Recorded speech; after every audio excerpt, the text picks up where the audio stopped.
Today we are here to answer one simple question. What am I gonna eat for lunch today? I really don't know.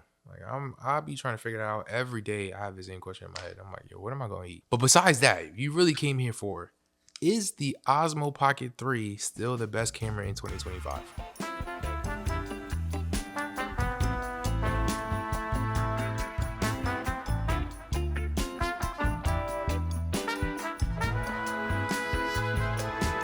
Now, of course, when I say best camera, I mean best for beginner vloggers, social media content creators who also want to do YouTube. I understand, yes, there's more professional cameras out there like the R5C, R5 Mark II. This camera seems more compact and lightweight for beginner vloggers and people who just want something on the go. But is it still the best? Hey guys, I'm Shamar Liberthorn back on the channel again. Thank you so much for tuning in. And while I've had this camera for months now, and I'm gonna give you guys the pros and cons that I've personally experienced with this camera. Now, I received this camera back in 2024, towards the end, right around Christmas time. So I've had this camera right now for about 9 months, and I've used it pretty much as my primary camera for everything. A lot of it has been going out vlogging, obviously with my fiance. Shout out to Chris and Mar. Make sure to check that channel out, guys, and subscribe. But I've also used this on this channel as well. The last vlog that I posted, all of that was the Osmo Pocket 3. And while I do love this camera tremendously, there are a few cons that I do want to talk about. My first major con with this camera is the battery life. I'm gonna be honest with you. I knew for a fact when I got this camera that the battery life was going to be subpar, mainly because it's a small body. So I knew the smaller the body, the smaller the battery, which means it's not gonna last long. And while I don't think DJI made this product for long lasting situations, but more so on the go portable situations, the battery is like really bad. On full charge, if I'm recording 4K footage, which I mostly do now, I get about maybe 2 hours max before the battery says you're about 10% and you're about to die. Now, the great thing is my fiance got us a creator pack, which came with an extra battery. So while I do have the regular battery by itself lasting 2 hours, the battery pack can plug in and give me an extra boost. Now, quick disclaimer though, that's what makes the battery life situation on this Osmo Pocket not great, because even when I plug in the extra battery grip, even at full charge, it probably gets me from like 10% to maybe 60%, and the battery pack dies. It's super fast in charging, but then again, I really don't get it to 100%, opposed to, an external battery like a power bank that you use for like your phone or your computer, where I can fully charge it. So it is capable of fast charging. I've seen it go from 0 to about 80% in about 20 minutes, but the battery pack that it comes with that can attach to really doesn't last that long. Now, I believe there are rumors of the Osmo Pocket 4 coming out, and I do hope that the battery is something that they improve on, because while this camera is really great, I think it can be better in terms of lasting a little bit longer. While this is not ideal for somebody that's shooting all day, there are certain situations where you may be vlogging for 5-6 hours. Say you're on vacation and you're not necessarily staying in a hotel or in a place where you can literally charge for 20 minutes. It would be ideal for you to have at least 6 to 7 hours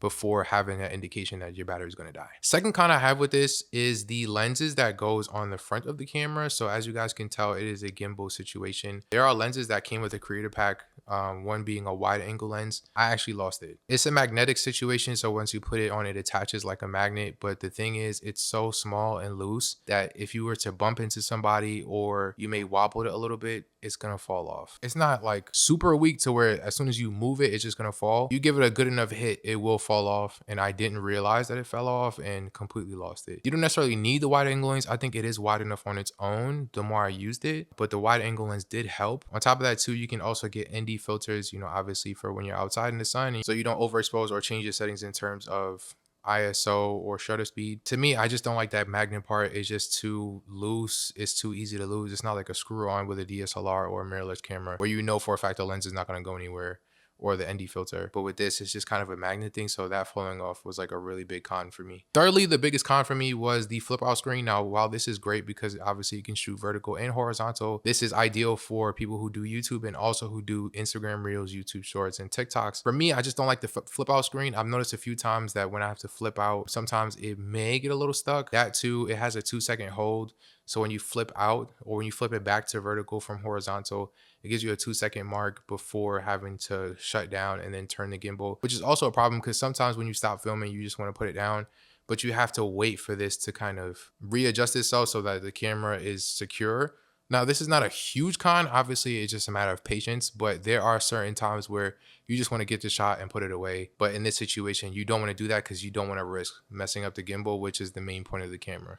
And to be honest with you, the last con I really have is the micro SD port. Now, of course, I knew for a fact that getting this camera, it's a micro SD opposed to a regular SD. And while I do have an SD adapter, so obviously when editing or transferring my files to my hard drive, I literally just pop this in. Don't like the aspect of a small SD card because it's so easy to lose. I've had situations multiple times where I was looking for the SD card and I couldn't find it. And because it's so small, it's like really harder to find. So this is just basically like a cautionary tale to just be extra careful with your SD cards. Now, while micro SD cards are a little bit cheaper in terms of price, it is easier to lose. So I would suggest having multiple or just leaving it in camera until you know for a fact you're ready to edit and you put it straight into your SD adapter.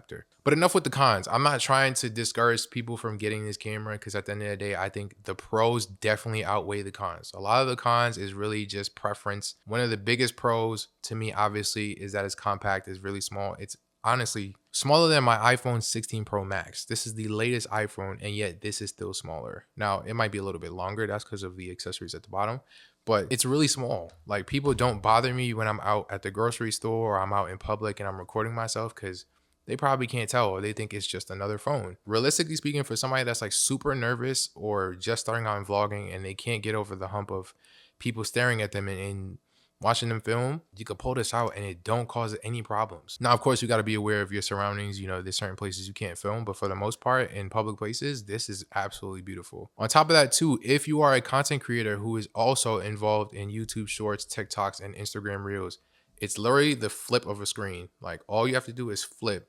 And the key point is, everybody knows about the iPhones, but the back camera is usually better than the front facing camera. It only goes down from 4K to 3K, but the quality is still amazing. You don't have to worry about flipping out the screen and not being able to see yourself. You can see yourself through the screen regardless if it's horizontal or vertical. That is a major, major win for DJI. And on top of that too, you can shoot in 24, 30, and 60 frames per second on both sides. That is amazing. I think for anybody that is a content creator that wants to do both, you can literally get the same shot just by flipping the screen, pressing continue, and keep shooting. Another one of my biggest pros for this camera is the fact that it has a wireless mic attachment. Now, of course, if you don't get the creator pack, and I think you get this alone, it doesn't come with a wireless mic, so you're gonna have to buy it separately.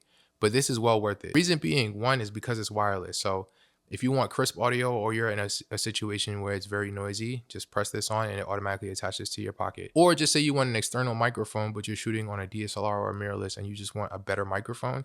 You can record audio without having to record video on the Osmo Pocket, and all you have to do is plug into your computer and extract the files. That's a major win for DJI. Just being super convenient and multifunctional, I think DJI hit the nail in terms of content creation for 2025 and beyond. This camera is really, really obsolete. Again, the cons to me are not as huge as the pros. The pros are outstanding. And of course too, with the rumor of the DJI Osmo Pocket 4, not saying it's true, I don't know if it's coming out or if it's already on the market, but you can also get the Osmo Pocket 3 at a lower price because the 4 is coming out. Now, of course, if you want to save up and get the enhancements, hopefully a battery life being bigger, you can go get the Osmo Pocket 4, but I will suggest, even if you step down to the Osmo Pocket 3, this is well worth the investment. This is really great, especially for somebody who's super nervous. I think I've answered my own question. I think this is still one of the best cameras in 2025, especially for beginner content creators. So if you're looking to start your YouTube or you're looking to start social media content, even if you don't do YouTube and you just do TikTok and Instagram and YouTube Shorts, you can still go get this at a great price and do both at the same time. I don't really know what to tell you. This is like obsolete. But anyways, let me know, guys, what you think. Let me know in the comments if you think the Osmo Pocket 3 is still one of the best cameras in 2025. Let me know if you actually purchased one and let me know your content. I would love to watch and I would love to support. But until then, guys, thank you so much for watching. I will see you guys in the next one. Peace.